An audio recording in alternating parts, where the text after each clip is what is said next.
Islam is misrepresented in the media. Islam is a religion of peace, peace to humanity. It does not only talk about peace, it demonstrates practically how peace and universal brotherhood can be achieved. We have one common parent.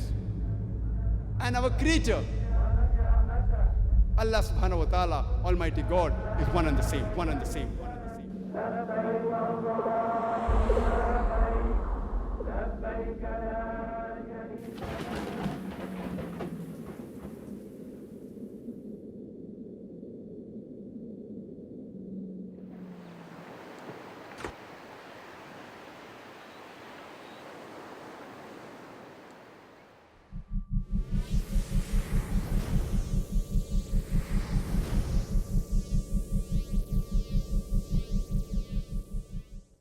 We have well-known and prominent speaker, Dr. Zakir Naik, who needs no introduction. He will be giving a lecture on the topic, Peace Vision of Islam, why this event?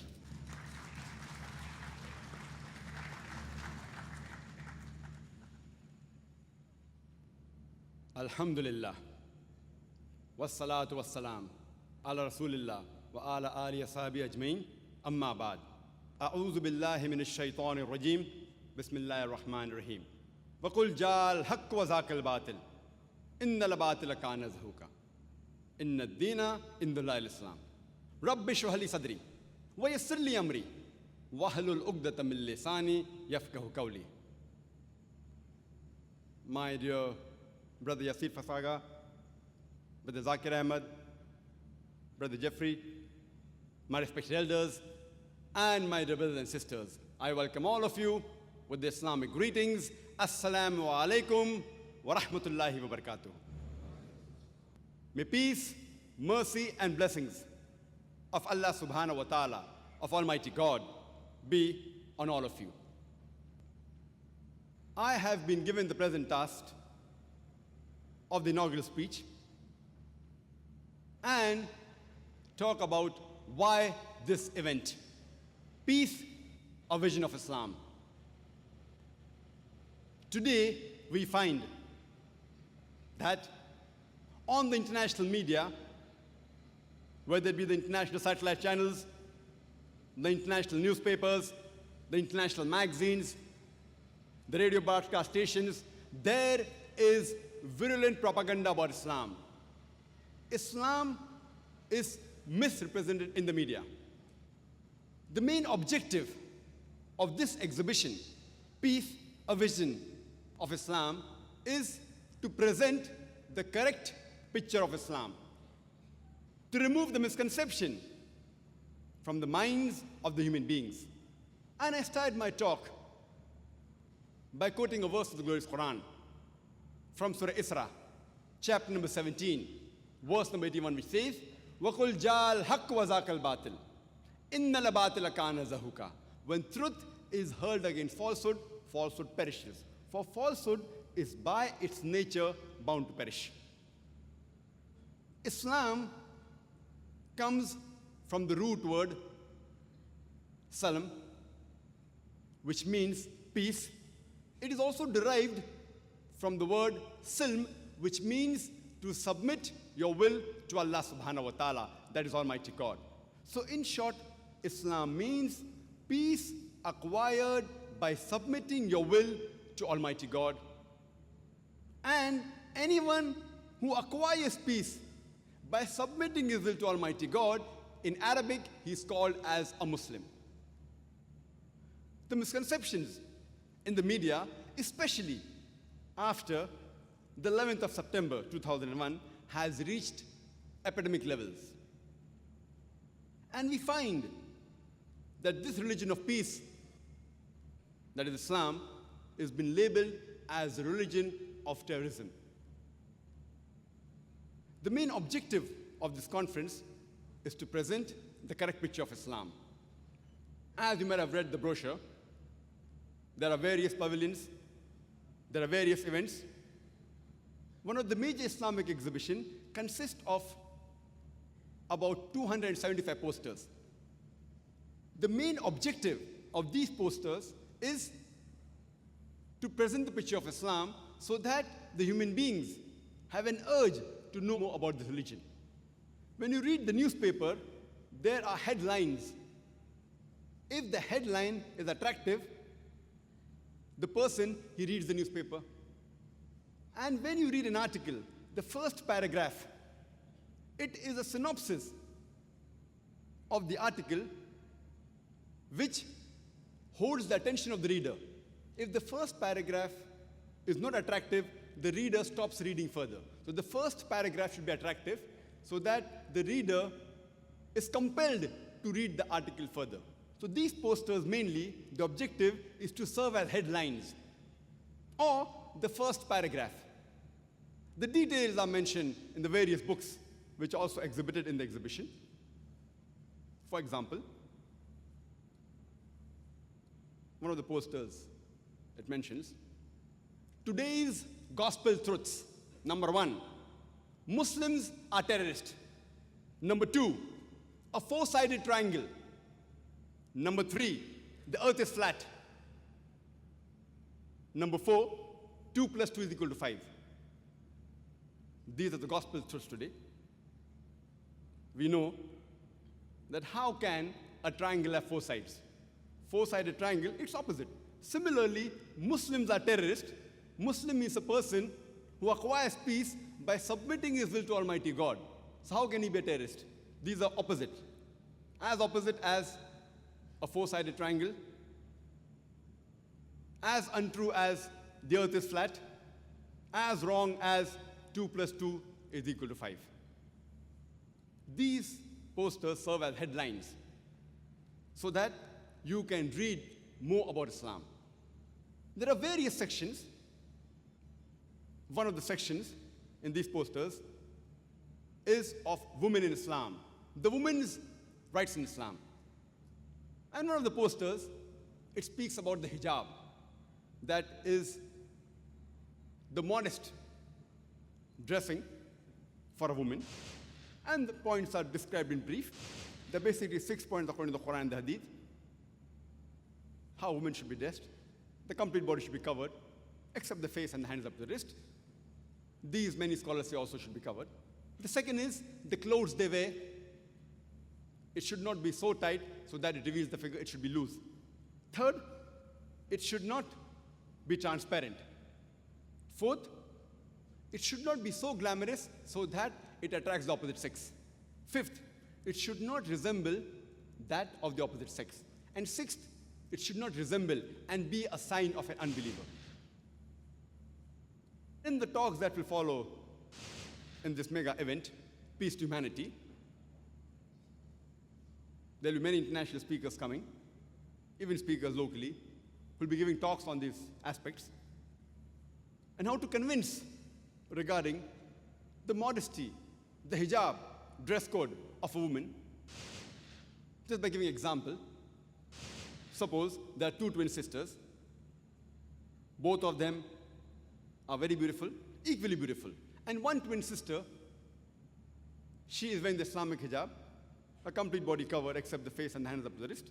And the other twin sister, she is wearing the Western clothes, the mini skirt or shorts.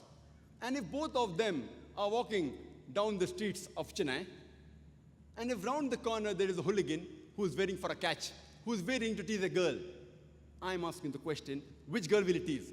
Will it tease the girl wearing the Islamic hijab, or will it tease the girl wearing the mini skirts or shorts? But natural, he will tease the girl wearing the mini skirts or shorts.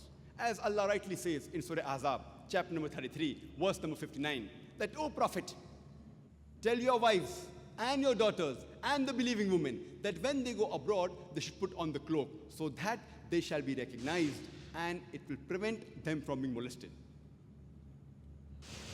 These posters that are exhibited, about 275 in number, they act as headlines. Many of them, they contain verses of the Quran. And besides the English translation, it also contains the translation of the regional languages. There are models, about 25 models, which present the true picture of Islam For example,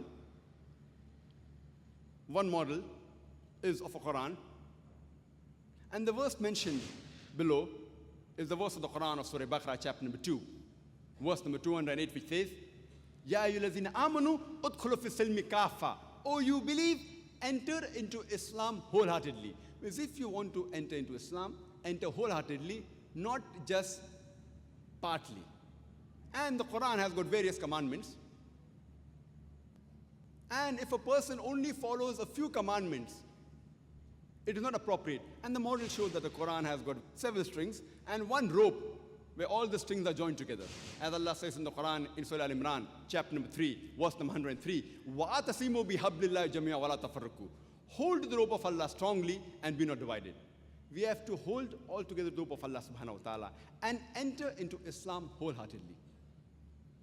If you only follow one aspect of Islam, saying that, okay, I will give charity, but I will not pray, I will not perform the pilgrimage, the Hajj, it's part of Islam. Or the other person may say that I will perform the Hajj, but I will not give charity. Allah says in the Quran, Almighty God says, that you have to follow completely. So if you hold the rope, the complete rope, all the commandments, then only will you get the true peace in this world and in the hereafter. We believe that we should not convey the message of peace only to the elders or to the adults. We should see to it that we introduce the message of peace right from the childhood. And we find today that in this materialistic world, the way our children are being misled, we have to take care of our children. It's the duty of every parent to see to it that they give the proper atmosphere to the children. Today we find that the satellite channels, which has many children programs, we have video cassettes, we have films on the children, we have cartoons, all of these, they don't actually convey the message of peace. And most of them, they speak about violence. That's the reason. There are psychologists in States and in the European countries, they say the maximum damage done to the child is the programs on the satellite channel. And there are various articles we read that a child in the 3rd standard, he sees all these violent movies. Once he has an argument with his school friends, he takes the gun of his father and he shoots a couple of them. All this has been instilled in his mind by what he sees. What a child sees, it becomes part of his nature. When we tell to the people, the children, that they should not see such violent movies or movies that take you away from peace, we have to present them with video cassettes which talk about peace. There are various Islamic cartoons and animations which present the true picture of Islam, the true picture of peace. And it inculcates in the child the nature which makes him peaceful. We have got various cartoons, various animations, especially catering to the children from the age of 3 to 12. There are audio cassettes for children. And most of the audio cassettes that are there for the nursery level and for the pre-primary level, they don't have a message. For example, I remember in school we had learned the poem, Baba, black sheep, have you any wool? Yes, sir, 3 bags full, one for my master, one for my dame, and one for my person who lay down the rail. Then we had Jack and Jill went up the hill to fetch a pail of water. Fine, these have a certain message, they teach you new words. But you find, while you're being taught new English words, we find that the basic message in Jack and Jill is talking about a friend, a boyfriend and a girlfriend going to a hill, or Baba Black Sheep talking about a dame. In that a child gets programmed that fine, it's good to be with girl and boy can be together and they can enjoy, have friends. In fact, our children should get the proper message of peace. There are audio cassettes, Islamic audio cassettes, songs such as various songs collected from different parts of the world, from states, from UK, from Singapore, from Malaysia. It speaks, for example, I am very strong, I am very strong, I love Allah, He is my best friend. Anyway, my voice is not good. I hope Brother Yusuf Islam was here. He would have given a better demonstration. So these poems and Islamic songs, I am very strong, I love Allah, He is my best friend. So all these, besides a child learning new words, he comes closer to his creator Allah subhanahu wa ta'ala. There are various songs, for example, The Children of the World, where it shows how Islam brings all the various children of the world from Africa, from states, from UK, from Singapore, from Malaysia. How does it get them together? There are songs which speak about animals. They are Muslims too. So let's watch what we do. Let's do what we can for the creatures of Islam. Here, the child is learning that the animals, they are also Muslims. They are creatures of Allah subhanahu wa ta'ala. We have to love them. We have to respect them. We should not hurt them, irrespective whether they are big or small, whether they're short or tall. So these songs, besides a child, his vocabulary increasing, he comes closer to the message of peace. I remember when I was a kid in the late 70s and the early 80s, how a child, wants to learn a computer. So we have a toy computer, and you press a button. And my friend, I remember he had a computer. You press a button, and the song comes. Beat It, whatever it was of Michael Jackson of that time, or Funky Town. Here, there are computers for children. The moment you press button number 1, you hear the voice of Imam Sudesh. Alhamdulillahi Rabbil Alameen, Ar-Rahman Ar-Rahim, Maliki Yawmiddin. Anyway, I'm not a Qari. So here a child, besides getting entertained, he is coming closer to his creator, closer to the message of peace. Today we have in the world various games which are meant to entertain the child. Islam is for entertainment, but the entertainment should be halal. It should be positive. It should not be negative. We have today, in the society, we have games like lotto or lottery. It is nothing but gambling, which Islam prohibits in Surah Maida, chapter number 5, verse number 90. Allah says, Ya ayyuhallazina amanu, O you who believe, innamal khamru wal maisuru, most certainly intoxicants and gambling, wal anzabu wal aslamu, dedication of stones, divination of arrows, rishtum min amali shaitan. These are Satan's handiwork. Fashtanibu la'allakum tuflihun. Abstain from this handiwork that you may prosper. So we have to substitute these games with Islamic games. There are some games which are just normal. It entertains the child, but does not get him closer to the message of truth. We have games such as Snakes and Ladders. There's the Islamic version, which has been invented in UK. It is Slopes and Ladders.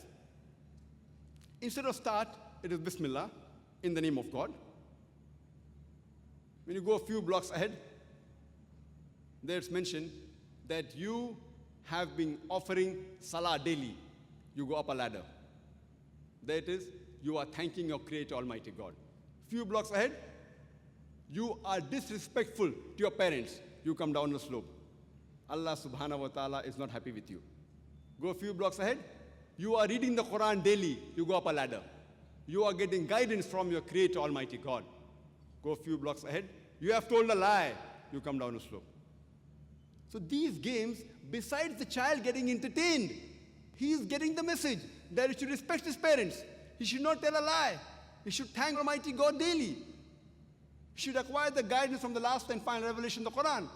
So Islam is for entertainment, but the entertainment should be positive.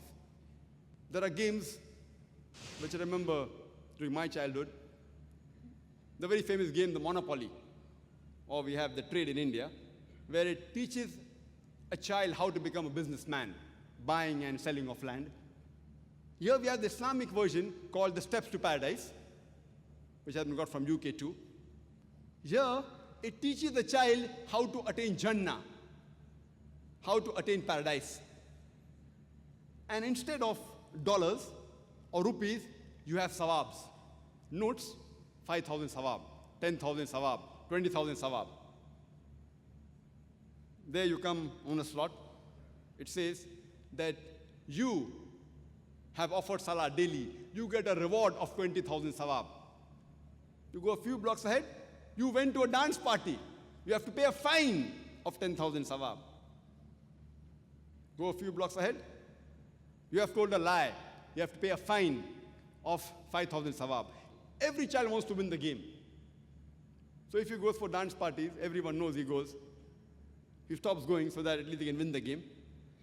These games, besides entertaining the child, it gets him closer to the Creator, Almighty God. There are jigsaw puzzles of great wonders of the world, Eiffel Tower, Taj Mahal, etc. We have jigsaw puzzle of the Haramain, of Makkah, of Medina. We have Legos where a child learns to make a car or an aeroplane.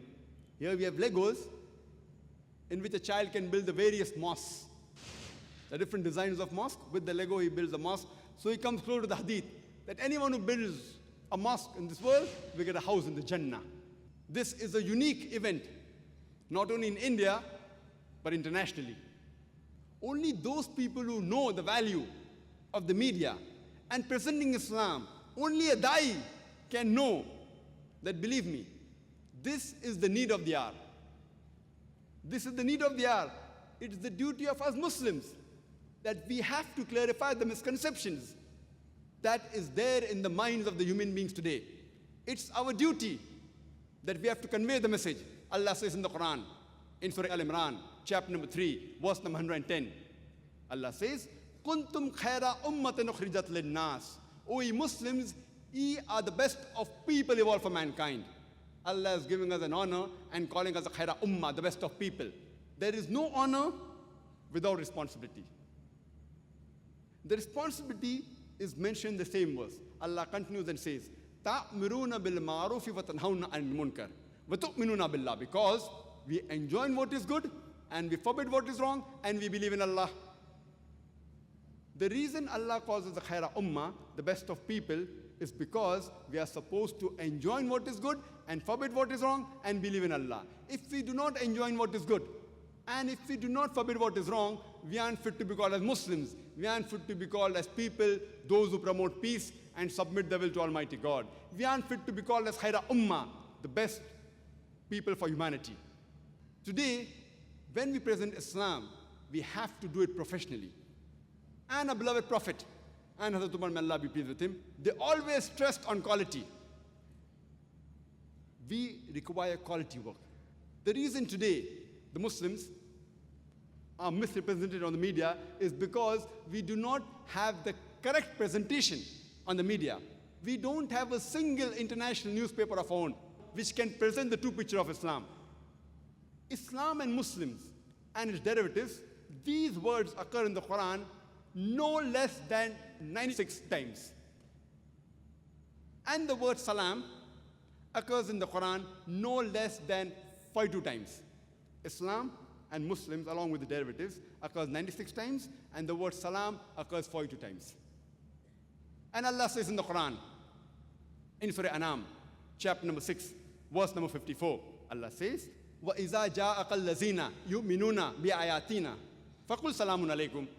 When those who come to you, who believe in our signs, wish them, Assalamu alaikum, peace be on you. Allah says, whenever those who come to you, who believe in the signs of Almighty God, you have to wish them, peace be on you. Allah says in the Quran, in Surah Nisa, chapter number 4, verse number 86, Allah says, وَإِذَا هُيِّتُمْ بِتَيَّةٍ فَهِيُّ بِأَحْسَنَ مِنْهَا أَوْ رُدُّوهَا إِنَّ اللَّهَ كَانَ كُلَّ شَيْءٍ عَلِيمًا. Which means, whenever a courteous greeting is given to you, wish back more courteously, or at least the same. For Allah is careful in keeping of accounts. For example, if someone wishes you Assalamu alaikum, may peace be on you, you have to wish back more courteously. Wa alaikum assalam wa rahmatullah. If someone says Assalamu alaikum wa rahmatullah, you have to wish back more courteously. Wa alaikum assalam wa rahmatullahi wa barakatuh. If someone says, Assalamu alaikum wa rahmatullahi wa barakatuh, if you cannot better it, at least say the same. Wa alaikum assalam wa rahmatullahi wa barakatuh. May peace, mercy and blessings of Allah subhanahu wa ta'ala be on all of you. For example, if someone says, Assalamu alaikum, and reply back, Wa alaikum assalam. The words are the same, but that's coming from the depths of the heart. Even that is better. So Allah says, wish back more courteously or at least the same. This is the universal greeting of all the messengers of Allah subhanahu wa ta'ala. Even Jesus Christ, peace be upon him. It's mentioned in the Gospel of Luke, chapter number 24, verse number 36. In the upper room, when he comes to the apostles, he wishes them by saying, Shalom alaikum. In Hebrew, Shalom alaikum. In Arabic, Assalamu alaikum. In English, may peace be on you. And this is the theme of the conference, Salam. Peace. It's the best form of greeting. But unfortunately today, we have in a society, there are different types of greeting. One of the most common greeting is good morning or good evening. Imagine if suppose there's a calamity which takes place, if someone's father dies and you wish him good morning. What is so good about the morning? His father has expired and you tell him good morning.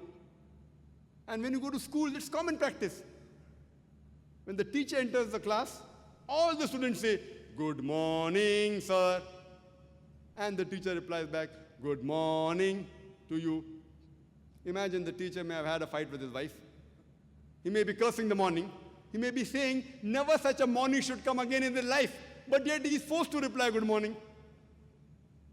The best and the most universal greeting is Assalamu alaikum, or peace be on you, irrespective whether a person's father expires, irrespective whether a person has a fight with his wife, irrespective whether it's raining cats and dogs, irrespective whether it's a happy moment or a sad moment. The best greeting you can give is Assalamu alaikum, peace be on you. And Allah says in the Quran, in Surah Furqan, chapter number 25, verse number 63, that the servants of Allah are those who walk with humility. And when the ignorant approach them, they say, Qalu salama, peace be on you. Allah repeats the message. In Surah Qasas, chapter number 28, verse number 55, that those who give vain talks, just tell them, peace be on you. Assalamu alaikum. Means the person who's intelligent, if person gives vain talk, even if he speaks against Islam, tell him, Assalamu alaikum. Or say, Qalu salama, peace be on you. That's it.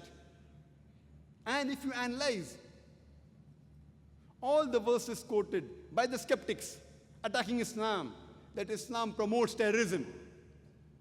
And one of the common verses of the Quran quoted by critics, including Arun Shuri, is Surah Tawbah, chapter number 9, verse number 5. It says, wherever you find a kafir, into bracket, a non-Muslim, you kill them. The reply to this has been given by me when I came to Chennai last year on the topic jihad and terrorism. I don't reply it again. It's in context in a battlefield. When the enemies come to kill you, don't get scared, fight back. The context is there. I've discussed in several of my talks and question and session. But the point to be noted, the next verse immediately, Surah Tawbah, chapter number 9, verse number 6, which is never quoted by these skeptics, is that if the enemies want asylum, if they want peace, don't just give it to them. Escort them to a place of security. So all the verses, if you analyze, almost all, which talk about killing the enemies, but natural, this fighting which the Quran speaks is to promote peace. And the common verse quoted of the Quran of Surah Anfal, chapter number 8, verse number 60, that cause terror in the hearts of the enemies. Again, quoted out of context. It means that in the battlefield, when the enemies come to attack you, when they come to kill you, don't get scared, fight back. Any army general in the battlefield will tell his soldiers, don't get scared, fight back. It's but natural. So what's wrong in Quran saying that?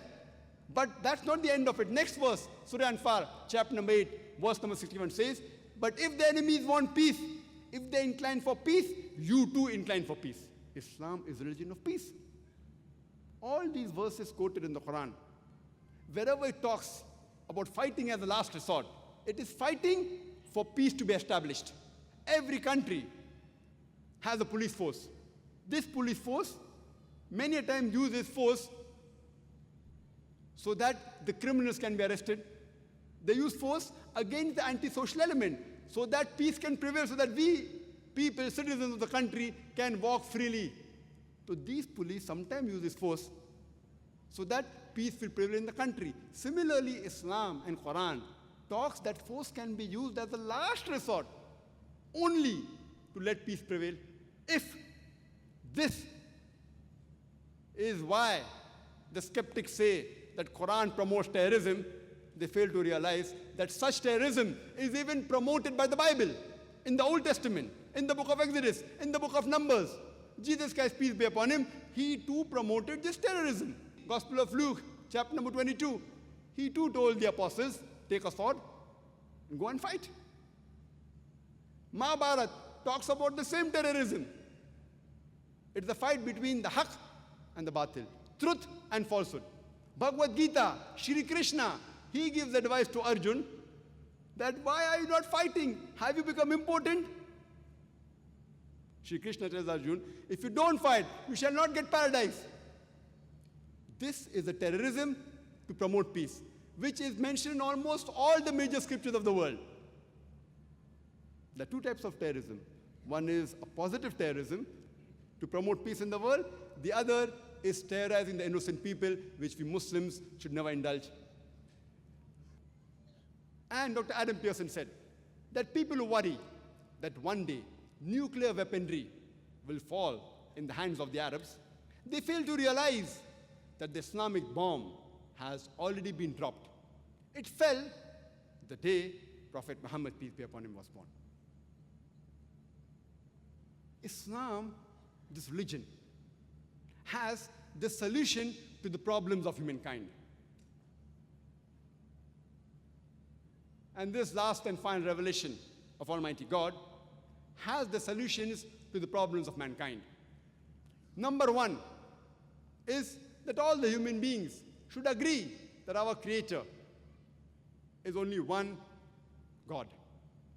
Only if we agree that the Creator of all the people, irrespective whether they live in America, in Canada, in UK, in India, in Saudi Arabia, our Creator is the same one Almighty God.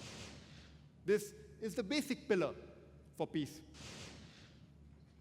Quran says in Surah Ma'idah, chapter number 5, verse number 32, that if anyone kills any human being, unless it be for murder or spreading mischief in the land, it is as though he has killed the whole of humanity.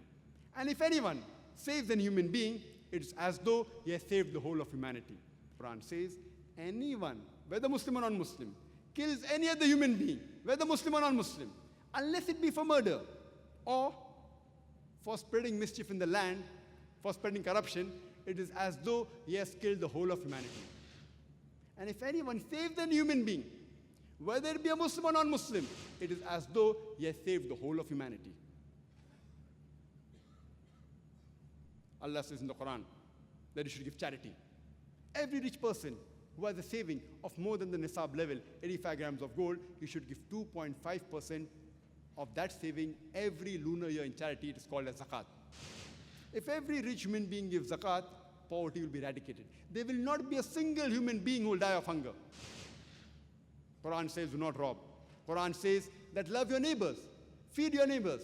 Our beloved Prophet said that he is not a Muslim who sleeps with a full stomach while his neighbor, he is hungry. And the person asked, who is a neighbor? The Prophet said, 40 houses next to you is a neighbor. Quran says in Surah Baqarah chapter 2 verse 188 that do not use your wealth as a bait for the judges so that you may eat other people's wealth. Bribing is prohibited in Quran. Allah says in the Quran in Surah Isra chapter number 17 verse number 26 and 27 that do not be a spendthrift. Do not do israf. For verily a person who is a spendthrift is the brother of the devil. Allah says in the Quran, which were recited by the Qari, in Surah Hujurat, chapter number 49, verse number 11 and 12, that do not backbite. Do not call each other with offensive nicknames. Do not spy on one another. Do not be suspicious, because many a time suspicion is a sin. And further it continues, the Qari recited, Surah Hujurat chapter 49 verse number 13, where Allah says, Ya ayyuhan nasu inna khalaqnakum min zakrin wa unsa wa ja'alnakum shu'uban wa qaba'ila lita'arafu. Inna akramakum indallahi atqakum. Inna Allaha alimun kabir. Which means, O humankind, we have created you from a single pair of male and female, and have divided you into nations and tribes, so that you shall recognize each other, not that you shall despise each other. And the most honored in the sight of Almighty God is the person who has taqwa. The criteria for judgment in the sight of Almighty God, it's not wealth, it's not sex, it's not color, it's not caste, but it is taqwa, it is God consciousness, it is righteousness, it is piety. The only way that all the human beings can come under one banner is that we have one common parent. And our Creator, Allah subhanahu wa ta'ala, Almighty God, is one and the same. Islam is a religion of peace, peace to humanity. It does not only talk about peace, it demonstrates practically how peace and universal brotherhood can be achieved. And one of the pillars of Islam is Salah. I say Salah is the programming towards righteousness. It's the best way how a doctor tells you that for a healthy body, you require minimum 3 meals. Similarly, for a peaceful soul, you require minimum 5 times prayer. And our beloved Prophet Muhammad sallallahu alaihi wasallam said, it's mentioned in Sahih Bukhari, volume number 1, in the book of Adhan, chapter number 75, hadith number 692. The Prophet said, before starting Salah, that straighten your rows, stand shoulder to shoulder and ankle to ankle.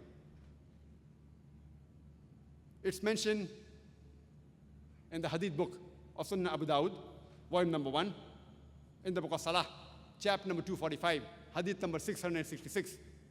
Our beloved Prophet Muhammad sallallahu alaihi wasallam, before offering Salah, he turned around and said that straighten your rows, stand shoulder to shoulder and ankle to ankle, and do not leave any gaps for the Satan. Close in your gaps so that the Satan doesn't come in. Here the Prophet, he was talking about the Satan of caste, of color, of creed. That when we stand for Salah, we stand shoulder to shoulder, irrespective whether rich or poor, black or white, yellow or brown, king or pauper. When you stand for Salah, when you stand for prayers, we stand shoulder to shoulder.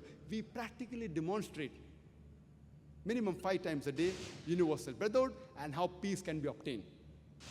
And the best example of international universal brotherhood and peace is the 5th pillar of Islam, that is Hajj. It's compulsory that every adult Muslim who has the means to perform Hajj should at least perform the pilgrimage to the holy city of Makkah in the month of Hajj at least once in his lifetime.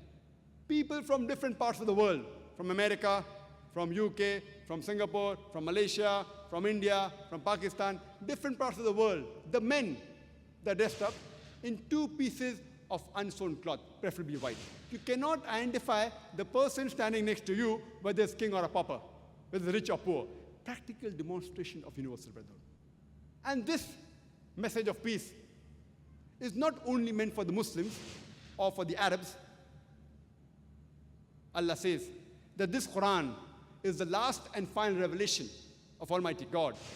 And because it was the last and final revelation, it was not only sent for the Muslims or the Arabs. Allah says in Surah Ibrahim, chapter number 14, verse number 1, Alif Lam Ra. This is a message given to thee, Prophet Muhammad, peace be upon him, so that you may lead the humankind from darkness to light, not only the Muslims or the Arabs, but the whole of humankind from darkness to light. Peace, a vision of Islam, is not meant only for the Muslims or the Arabs, it is meant for the whole of humanity. And for ultimate peace, I'd like to end my talk by the formula given in the Quran for ultimate peace in Surah Al-Asr, chapter number 103, verse number 1 to 3, which says, Wal Asr, Inna al-insana lafi khusr, illa allazina amanu, wa amilu salihati, wa tawasaw bil haqqi wa tawasaw bil sabr. That by the token of time, man is very in a state of loss. Almighty God says, man is in khasara, is in loss, except those who have these 4 criteria. Only those who have these 4 criteria will enter Jannah, will go to paradise. Allah says, first is Iman, faith. Next is amal salihat, that is righteous deed. Third is inviting people to truth, that is doing dawah, calling people towards the truth. And fourth is inviting people to patience and perseverance. I started my talk by quoting a verse of the Quran from Surah Isra, chapter number 17, verse number 81, which says, وَقُلْ جَاءَ الْحَقُّ وَزَاقَ الْبَاطِلِ إِنَّ الْبَاطِلَ كَانَ زَهُوقًا. When truth is heard against falsehood, falsehood perishes. For falsehood is by its nature bound to perish. I would like to end my talk with the quotation of the glorious Quran of Surah Al-Imran, chapter number 3, verse number 19, which says, Inna Dina in the Islam. The only religion acceptable in the sight of Almighty God is the religion of peace, by submitting your will to Almighty God. Wa akhiru da'wana alhamdulillahi rabbil alameen.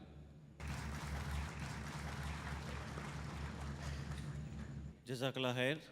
Now we go on to the next part of the agenda, which is the question and answer session. Yes, sister.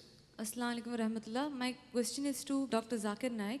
In the beginning of your talk, you said about the criteria of hijab. The very first point is clothing must cover the entire body, and it doesn't consist of the face and the hand till the wrist can or cannot be covered. Please clarify. Sister asked a question that when I mentioned the criteria for hijab, and I always do in my talk the 6 criteria, and I mentioned that the first criteria is for the woman, the complete body should be covered except the face and the hands up to the wrist. Many scholars say this should be covered. That's what I say in my talk. Now the question she's asking me that which is right? Should the entire body be covered or the face and hands can be seen? This is a question which has troubled many scholars and sages. And we as Muslim sister should follow Quran and the Sunnah. There is not a single verse in the complete Quran, nor is there a single hadith, a sahih hadith, in any of the hadith of the Prophet which says that the face should be covered. I am aware that there are many scholars have written books that face should be covered. There are many scholars have written that the face can be open. So in the criteria of the extent for the woman, according to my study, the complete body should be covered except the face and the hands up to the wrist. And this has even been told by Sheikh Nasruddin Albani. Even he writes in his book of Fatwa and gives various sahih hadith which shows that at the time of the Prophet, there were lady companions of the Prophet, Sahabiyas, who had the face uncovered. There are several hadith. For example, Hazrat Bilal, may Allah be pleased with him, when there was a collection and there was a lady who took out jewelry, and it was said that she was a black lady. There's another hadith when the companion said that if you want to see a woman who has been promised paradise, look at that woman. How could you recognize the woman unless he had seen her face? And if you see my answer I've given in the Islamic voice, there are various sahih hadith which show that at the time of the Prophet, there were lady companions who did show their faces. And this is also mentioned by Sheikh Nasruddin Albani, but I'm also aware that the other great scholars, like Sheikh bin Baz and Sheikh Utaymi, who say that the face should be covered. But any authentic scholars, any Salaf scholars, what they say, that any lady who covers the face should not rebuke at those ladies who don't cover their face.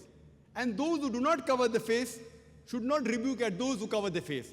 So the scholars are divided, but there's not a single authentic hadith, according to Sheikh Nasruddin Albani, who says that the face should be covered. There are various hadith in Abu Dawud also, when the sister of Hazrat Aisha, may Allah be pleased with her, Asma, may Allah be pleased with her, when she comes in front of the Prophet says, now we have reached maturity. Your complete body should be covered except the face and the hands up to the wrist. This is a mursal hadith. But according to Sheikh Nasruddin Albani, he supports it with sahih hadith and says, this hadith which is mursal becomes a sahih. So he gives various sahih hadith which say that if a woman wants to expose the face, she can. So covering the face is not a fard. It is mustahab. If someone covers the face, a woman, alhamdulillah, summa alhamdulillah, it is good. I will never object to it. But what Allah and His Prophet has not made the fard, no woman, no scholar in the world, let it be anyone, can make it fard on any other Muslimah. So based on research, and even we have various research that we do in IRF, and many, I know it is common that the woman should cover the face, but when I ask any scholar, present to me any sahih hadith, any one single sahih hadith, in which it says that the Prophet commanded that you should cover your face, you will not find a single. And there's neither any verse in the Quran which says that the face should be covered. All the verses of Surah Nur, chapter number 24, verse number 31, and Surah Azab, chapter 33, verse number 59, it talks about jilbab. talks about the woman's body should be covered. It never talks about the face being covered. Even Surah Nur chapter 24 verse number 31 says that the veil should go over the bosoms. But yet, I also say that covering the face is mustahab. It's encouraged. It is not a fard. So what the Prophet and Allah has not made fard, even I cannot make. So covering the face for a woman in Islam is not fard according to me. Yet there are many scholars who say it should be covered. I say fine, it is their view.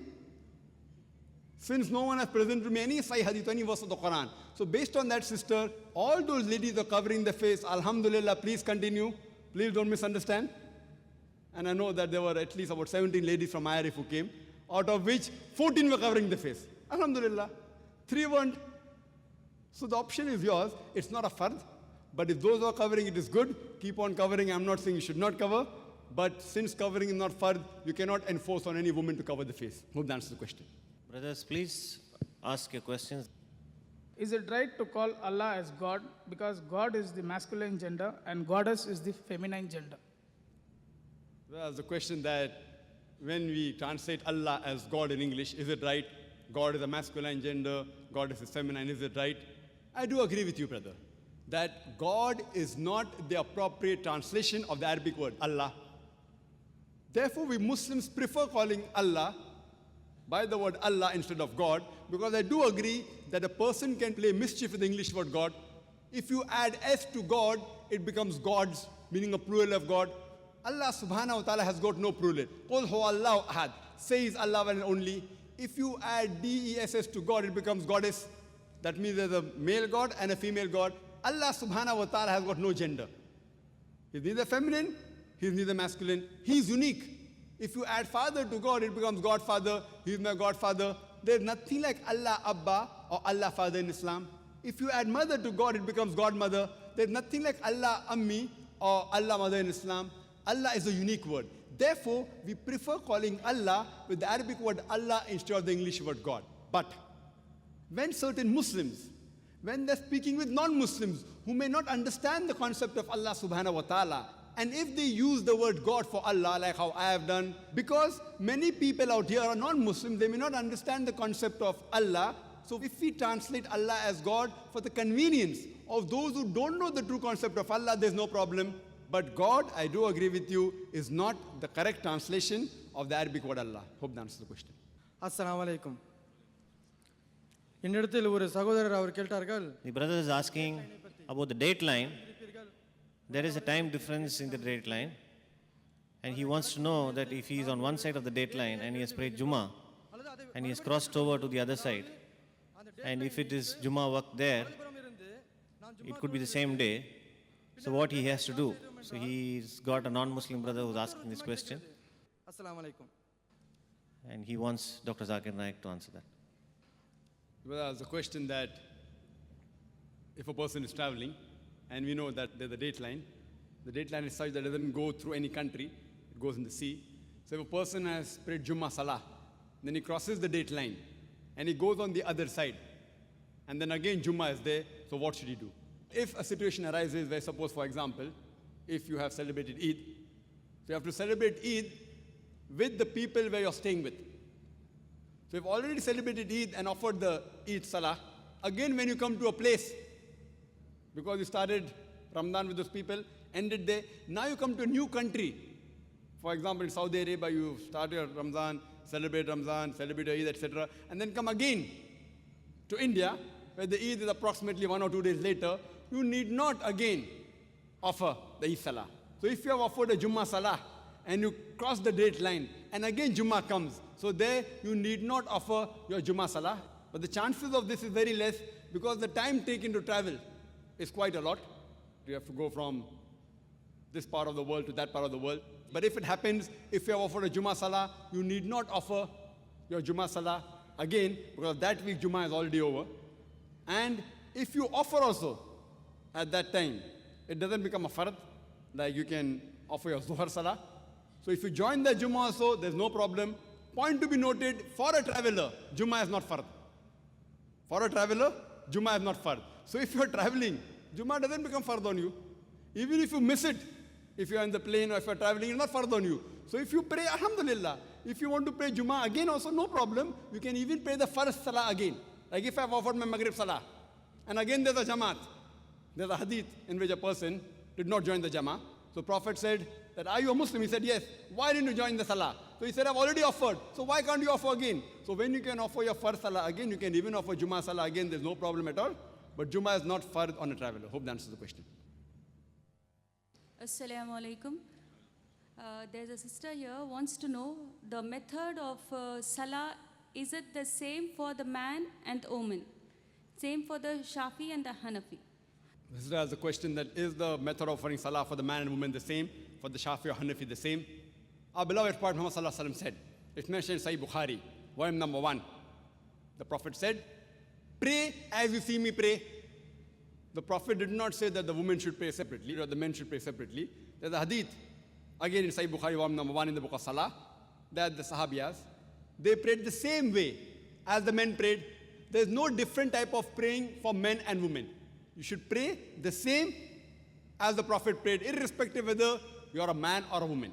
I am aware that there are books available in the market, in India and throughout the world, of different schools of thought, that the style of praying for women is different because they are seen and the men is different. There is no such Sahih Hadith. For reply in Islam, always, your answer should be backed up with Quran and Sahih Hadith. Always, Quran and Sahih Hadith. So whenever you give reference, any scholar, let it be the biggest scholar in the world. If he gives the answer, there should be proof, quotation from the Quran and Hadith. Ask him for proof. Qul hatu burhanakum. Produce your proof in kuntum sadiqin. There is not a single Sahih Hadith. There is no verse in the Quran which says that the styles for offering Salah is different for the men and women. I am aware that scholars of their own view, they said, okay, fine, because women should be protected, they should pray differently. These are their thinking. But the Prophet never said that. We should pray as the Prophet prayed. Regarding the style for offering Salah, as the Hanafi style and the Shafi style, I'm aware that it does differ. The Hanafis, they keep their hand below the navel. The Shafis keep their hand on the chest. They do takbir. They say Ameen loudly. Again, my first answer. On Sahih Bukhari, the Prophet said, in volume number 1 in the book of Salah, pray as you see me pray. And all the 4 Aimmas, Imam Shafi, Imam Ahmad ibn Hanbal, Imam Abu Hanifa, Imam Malik, all the great 4 Aimmas said that if you find any of my fatwa which goes against Allah and His Rasul, throw my fatwa on the wall. I am aware Abu Hanifa, may Allah be pleased with him. He was a great scholar, I respect him, I love him. People say that he said that when you offer Salah, keep your hand below the navel. There's a hadith in Abu Dawud, if you read volume number 1, book of Salah, which says that the Prophet kept his hand below his navel when he offered Salah, but this is a Zaif hadith. Immediately the next hadith says, which is a Sahih hadith, that the Prophet kept his hand above the navel. There are other Sahih hadith in Sahih ibn Khuzaimah, which says that the Prophet kept his hand on the chest. So when there are Sahih hadith saying the Prophet kept on the chest, the hadith below the navel is Zaif. So the right way to offer Salah, keep it on the chest. That doesn't mean everything Imam Shafi is right or Imam Abu Hanifa, may Allah be pleased with them both, that they're wrong. See, they were great scholars. We respect them, they're great Aimmas. But we fail to realize that at that time, the Hadith 1 compiled, during the life of the Prophet, the Quran was compiled. There was no question at all, under his own supervision. But the Hadith 1 compiled, they started being compiled later on, 50 years, 100 years, 150 years later on. So these scholars came earlier. And because they didn't have all the Sahih Hadith with them, the fatwas that they gave were based on the knowledge that they had. I don't think that Abu Hanifa, may Allah be pleased with him, made a mistake. What he did, because that Sahih Hadith didn't reach him. So maybe, according to me, the Zaif Hadith reached him, and he may have said, keep your hand below the navel. The Sahih Hadith may have reached Imam Shafi. He said that keep your hand on the chest. Again, Sahih Bukhari says, volume number 1 in the book of Salah, that you have to Rafatain. So Rafatain, the Prophet said, not because Imam Shafi is saying I'm following it, because my Prophet said it. Now in wudu, there's a verse in the Quran in Surah Ma'idah, chapter number 5, that it says that when the woman touches, the wudu breaks. The Arabic word is masa, coming from namasa, which means touch. According to Imam Shafi, may Allah be pleased with him, he says that if the woman touches, the wudu breaks. Imam Abu Hanifa said, if the woman touches a man who's in wudu, wudu does not break. Now the Arabic verse of the Quran says, la masa, if the woman touches, wudu breaks. But there are 2 meanings of masa. One is a sexual touch, and the other is a physical touch. So Imam Shafi, may Allah be pleased with him, he took it as a physical touch. Imam Abu Hanifa, he took it as sexual touch. So both had a difference of opinion. But when you go to Sunnah Abu Dawud, point number one, in the hadith of Aisha, may Allah be pleased with her, the Prophet was in wudu, he kissed her. And the Prophet, without doing wudu again, went for salah. There's another hadith in Sahih Bukhari, in the book of Salah, volume number 1. The Hazrat Aisha was sleeping, Prophet put the leg on offered salah. So this proves that physical touch does not break the wudu. So here, Abu Hanifa, may Allah be pleased with him, is right. And Imam Shafi, not that he made a mistake willfully, that hadith didn't reach him. So all were great scholars. And all the Imam said that if you find any of my fatwa which goes against Allah and His Rasul, then throw my fatwa on the wall. So I say that I am a Pakka Hanafi. Dr. Zakir Naik is a Pakka Hanafi. Why? Abu Hanifa maybe gave the fatwa, keep down below the navel while offering salah. But the Sahih Hadith says keep on the chest. So I, while offering salah, I keep off my chest. I am a Pakka Hanafi. Imam Shafi said, if you find any of my fatwa which goes against Allah and Rasul, throw my fatwa on the wall. So Imam Shafi said that if the woman touches the man in wudu, wudu breaks. But Sahih Hadith says wudu does not break. So my wudu does not break if a woman unintentionally touches me. So because I've thrown the fatwa of Imam Shafi on the wall, he said that I'm a Pakka Shafi. I'm a Pakka Hanafi, I'm a Pakka Shafi, I'm Pakka Hanbali, I'm also Pakka Maliki. Pakka means staunch. I follow 100%. Other people follow 80%, 90%, or 60% of Abu Hanifa. I follow total. All the great four Aimma said, if you find any of my fatwa which goes against Allah and Rasul, throw my fatwa on the wall. All these scholars, the great scholars, you have to respect them. But you have to realize that the hadith weren't compiled. Today, everything on your fingertips, on the CD-ROM, in the books available. So now the scholars are there, and out of lack of information, for example, there's my brother, who's a doctor, and Copernicus. Copernicus was a great scientist, but my brother has more knowledge than Copernicus on science, even more than Einstein. But Einstein was more brilliant, because today science is advanced. That doesn't mean my brother is more genius than Albert Einstein. Albert Einstein is a much bigger genius than my brother. But now brother, because hundreds of years have passed, he has more information about science. So information he has more. But a bigger genius is Albert Einstein.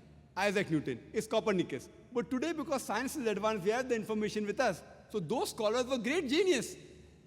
We love them, we respect them. But today the information has been compiled, so we have to realize, as Allah says in the Quran, in Surah Al-Imran, chapter number 3, verse number 103, وَاتَصِمُوا بِحَبْلِ اللَّهِ جَمِيعًا وَلَا تَفَرَّقُوا. Hold the rope of Allah strongly and be not divided. We should not divide ourselves into all sects. So the only way of offering salah is not Hanafi style or Shafi style or Maliki style. It is the style of the Prophet.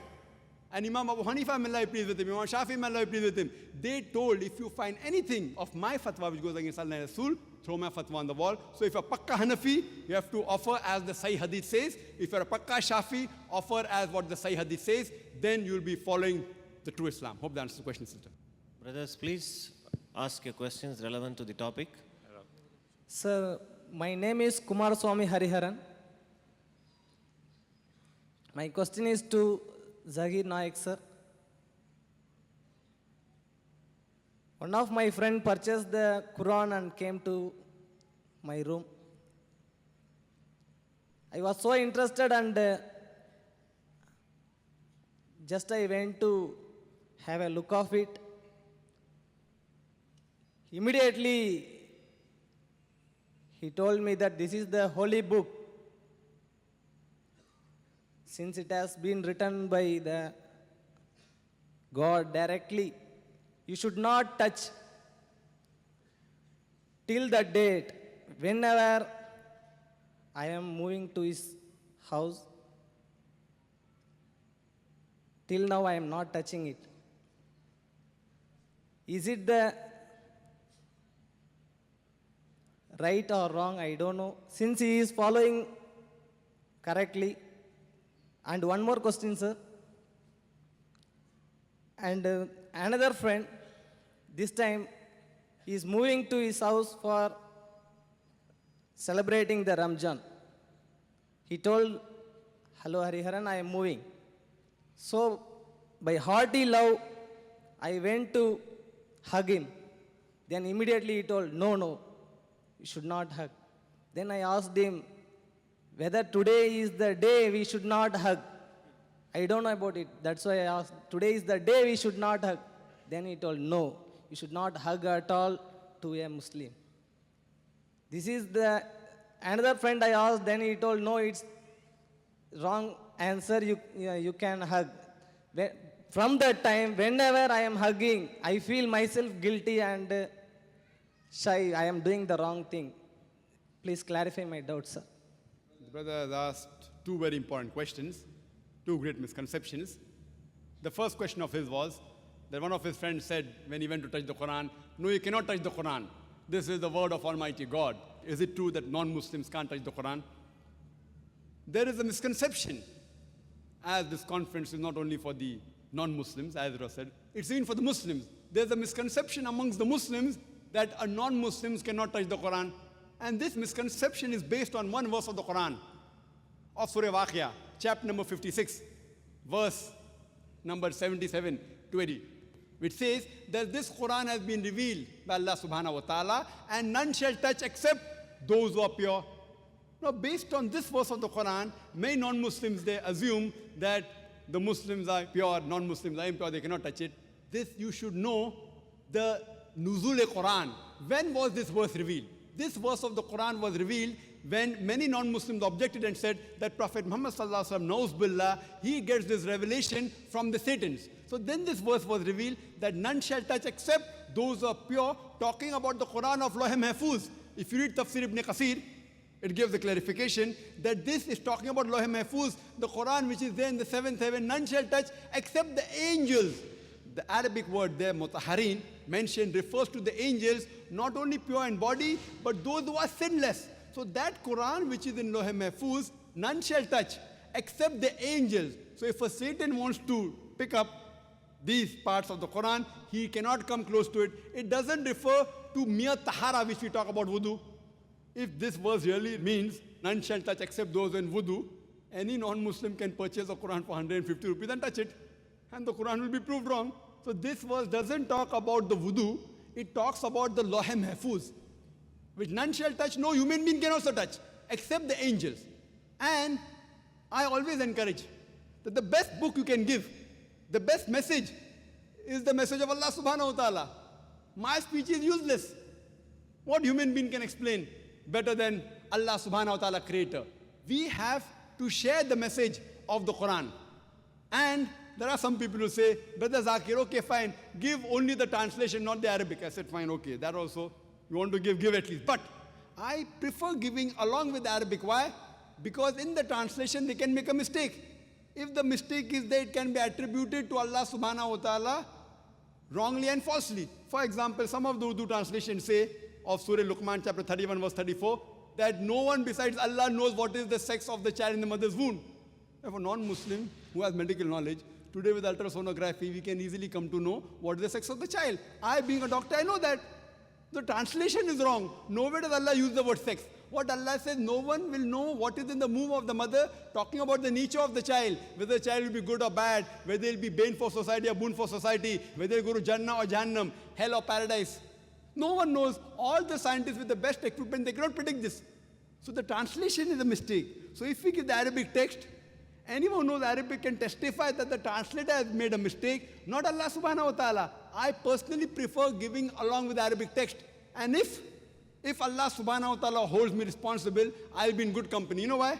Because the beloved Prophet Muhammad sallallahu alaihi wasallam, when he gave the message to the non-Muslim kings, he dictated ayahs of the Quran to the Sahabas. And one of such of the letters is already present in Koptaki Museum in Turkey. And there Muhammad sallallahu alaihi wasallam, he had dictated the verse of the Quran of Surah Al-Imran, chapter number 3, verse number 64, which says, Kul, Ya Ahlal Kitab, say, O people of the book, Ta'alaw ila kalmatin sawa'in bainana bainakum, come to common terms as between us and you. Which is the first term? Allah na'budu illallah, that we worship none but Allah. Wala nushrika bihi shay'an, that we associate no partners with him. Wala yattakhiza ba'duna ba'dan arbaban min dunillah, that we erect not among ourselves lords and patrons other than Allah. Fa'in tawallaw, if then they turn back. Fakulu shadu, say bear witness. Bi anna muslimun, that we are Muslims bowing our will to Allah subhanahu wa ta'ala. Prophet Muhammad sallallahu alaihi wasallam dictated letters containing verses of the Quran which were given to non-Muslims. Many non-Muslims, you know, some of them accepted Islam, alhamdulillah. Some tore the letter. Some even trampled it beneath their feet. Prophet Muhammad sallallahu alaihi wasallam gave verses of the Quran to a non-Muslim. He tramples it beneath his feet. So, brother, there's no problem at all. You being a non-Muslim, you can read the Quran. We Muslims, we sit like cobras on the Quran. It is not our property. It is everyone's property. It is Allah subhanahu wa ta'ala has revealed. You can very well read the translation. Thank you. Read the translation. If you think something is worth accepting, accept it. If you have any queries, you can ask the person who has knowledge on the Quran. You can touch it, there's no problem at all. If anyone says that, why can't Muslim touch, you ask him for proof. There's no verse in the Quran or no hadith which says that you cannot touch. Now coming to your second question, that can a non-Muslim embrace a Muslim? Or can a Muslim embrace a non-Muslim? Brother, alhamdulillah, there's no problem at all. Our beloved Prophet Muhammad sallallahu alaihi wasallam, he embraced many non-Muslims. Our Sahabas, irrespective whether black or white, rich or poor, yellow or brown, king or pauper, there's no problem, alhamdulillah. This is good. It shows universal brotherhood. There's no problem at all, brother. Embracing, you can very well embrace, a Muslim can embrace a non-Muslim can embrace a Muslim. There's no verse in the Quran hadith which says that Muslim and non-Muslim can't embrace. This is a misconception. Your Muslim friend, he does not have proper knowledge of Islam. That's why I might have told you out of ignorance. But in Islam, you can very well embrace, there's no problem. Thank you very much, sir. Brother Hariharan, please come to the stage. Dr. Zakir Naik will present him a translation of the Quran. Here you can say that Zakir Naik himself has given me a translation of the Quran.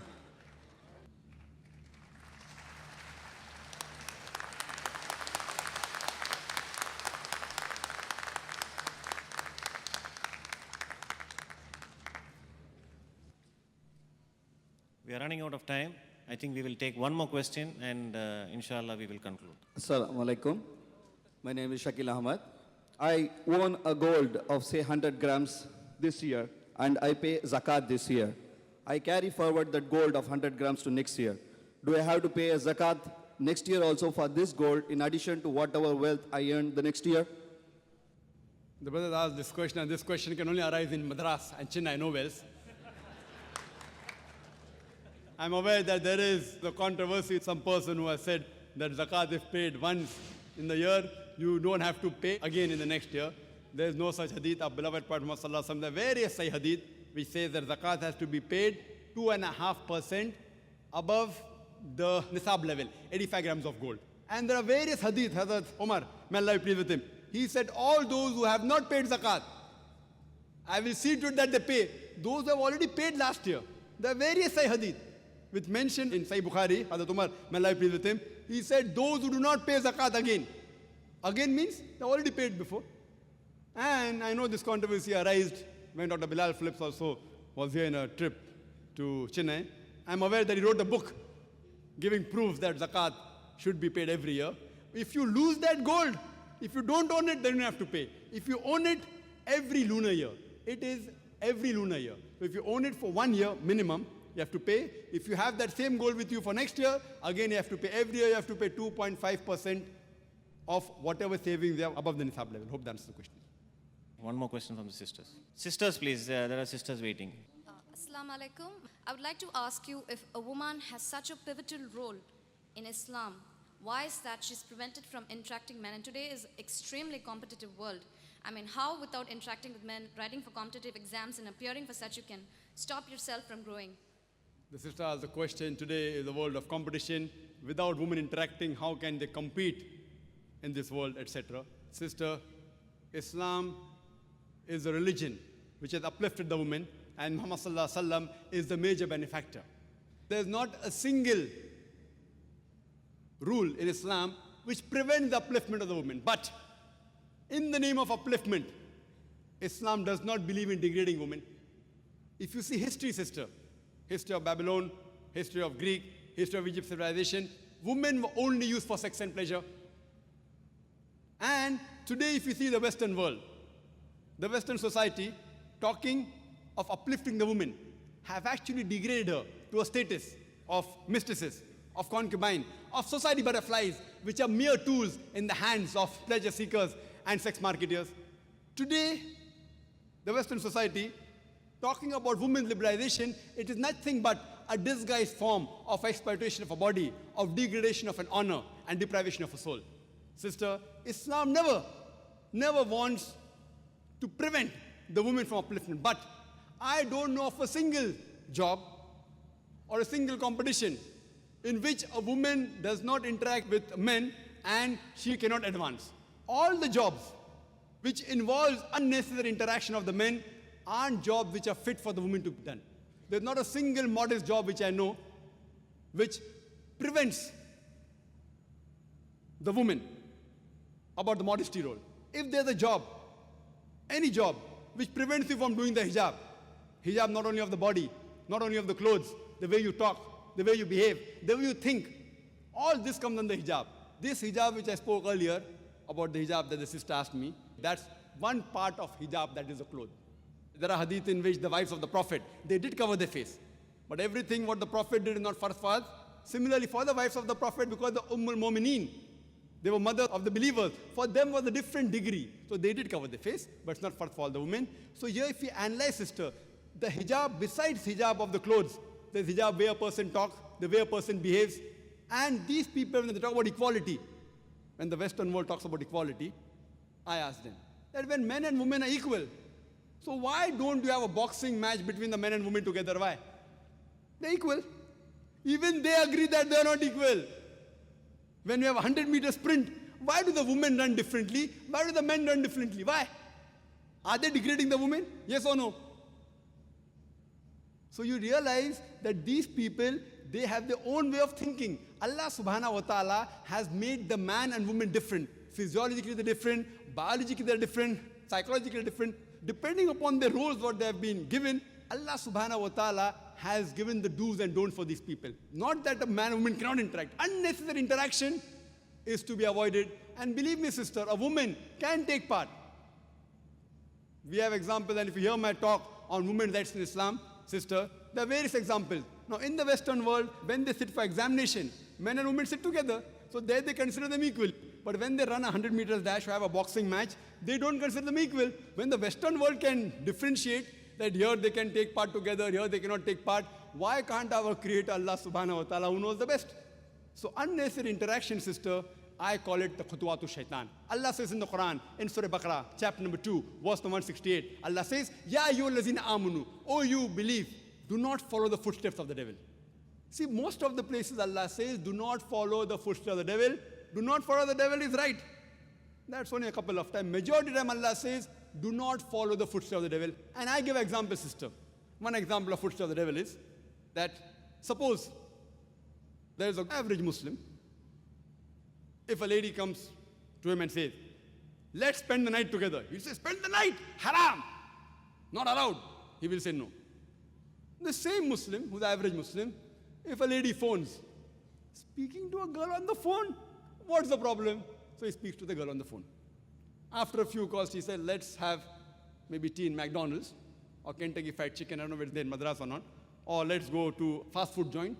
Going with a girl to fast food joint, no problem. After some time, she says, let's have dinner in a restaurant. Dinner with a girl restaurant, no problem. Then she says, let's spend the night together.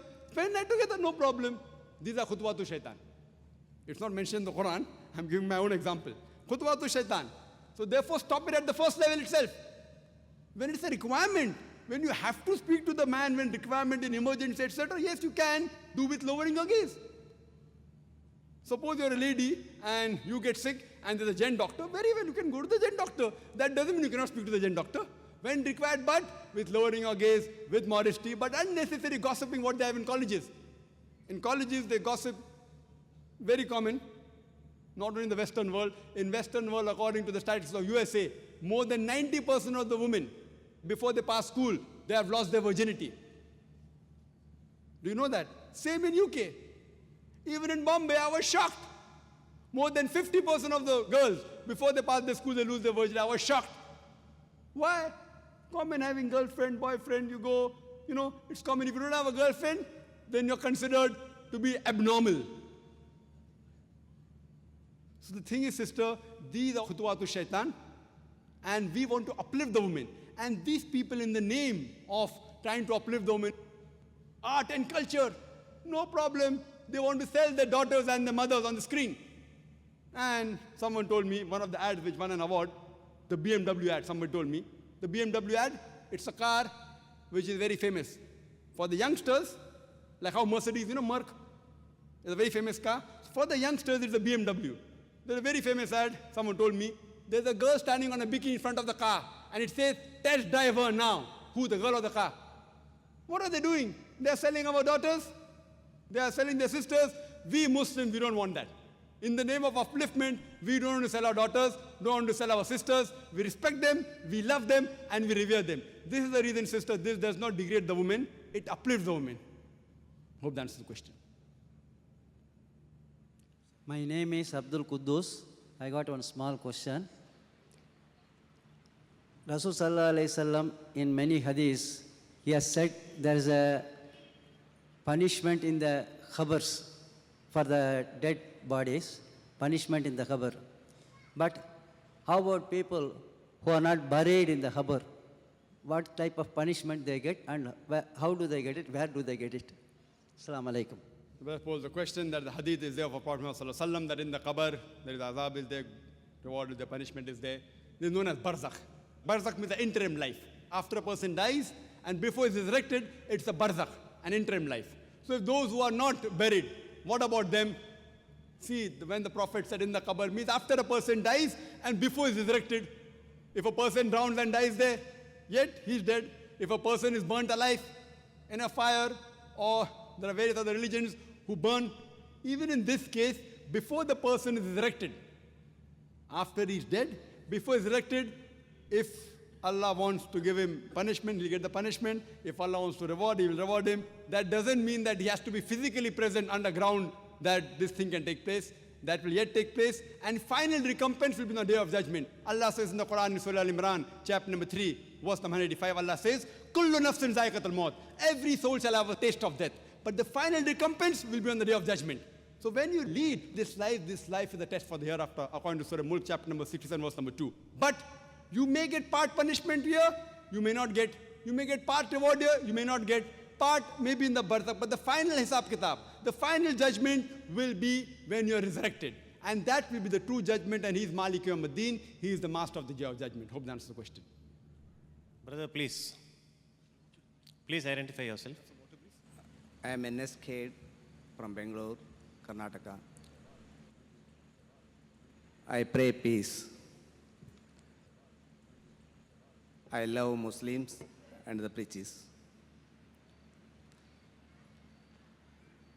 But in country like India, multi-religious country,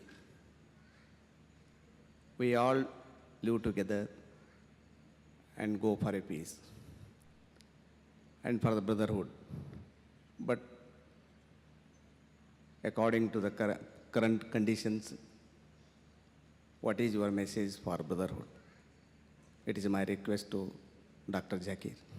Can you introduce yourself, please? Your name, please, brother. I am NSK from Bangalore, Karnataka, social worker. Actually, he is MLA from Karnataka. Brother, we love you too. We love you too. Well, as a question that's in this place of turmoil, etc., what's my message about brotherhood?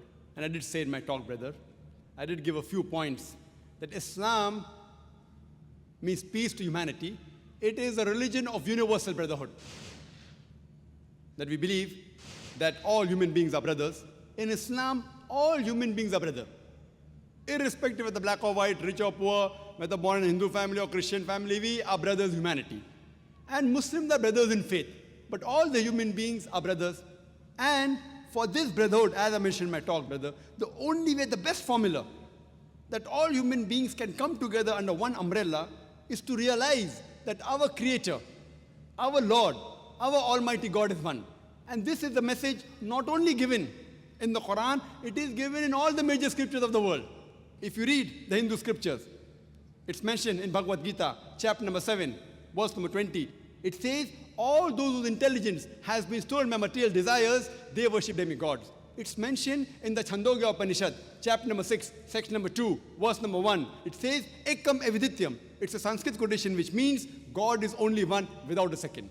It's mentioned in the Shvetashvatara Upanishad, chapter number 6, verse number 9. It says, Nacha Sechasij Janita Nakadipa. Of him there are no parents. He has got no Lord. Almighty God has got no mother. He has got no father. He has got no superior. It's clearly mentioned in the Yajurveda, chapter number 32, verse number 3, na tasya pratima asti. Of him there is no likeness. He has got no images. And the Brahma Sutra of Hinduism is Ekam Braham Dustya Naste. Niya Naste Kinchan. Bhagwan ek hi hai, dusra nahi hai. Nahi hai, nahi hai, zara bhi nahi hai. There is only one God, not a second. Not at all, not at all, not in the least bit. This is the same message given in the Quran, in Surah Ikhlas, chapter number 112, verse number 1 to 4, which says, Qul huwa Allahu ahad. Say He's Allah one and only. Allahu samad. Allah, the absolute eternal. Lam yalid, walam yulad. He begets not, nor is begotten. Walam yakul lahu kufuwan ahad. There's nothing like Him. Brother, this is also mentioned in Christianity. I can give quotations from the Bible. I can give quotations from the 6 scriptures. All the scriptures says God is one. God has got no images. He alone should be worshipped. He has got no sons. He has got no mother. He has got no father. So if all the human beings realize that our God, our Creator is one, then only can we have the true brotherhood. Besides this, there's no other formula. And as I mentioned in my talk, and which the Qari recited at the beginning of the talk, Surah Hujurat, chapter number 49, verse number 13, which says, Ya ayyuhan nasu, inna khalaqnakum min zakrin wa unsa wa ja'alnakum shu'uban wa qaba'ila lita'arafu. Inna akramakum indallahi atqakum. Inna Allah alimun kabir. Which means, O humankind, we have created you from a single pair of male and female, and have divided you into nations and tribes, so that you shall recognize each other, not that you shall despise each other. And the most honored in the sight of Allah subhanahu wa ta'ala is the person who has taqwa. The criteria for judgment is not sex, it's not color, it's not caste, it's not wealth, but it is God consciousness, it is piety, it is righteousness. So we have to realize that we have got one common grandparents, and we are a big brotherhood. So the best thing is we should read other people's scriptures and come to common terms, and based on the verse of the Quran of Surah Al-Imran, chapter number 3, verse number 64, which says, Ta'alaw ila kalmatin sawa'in bainana bainakum. Come to common terms as us and you. Which is the first term? Allah na'budu illallah. That we worship none but Allah. Hope that answers the question.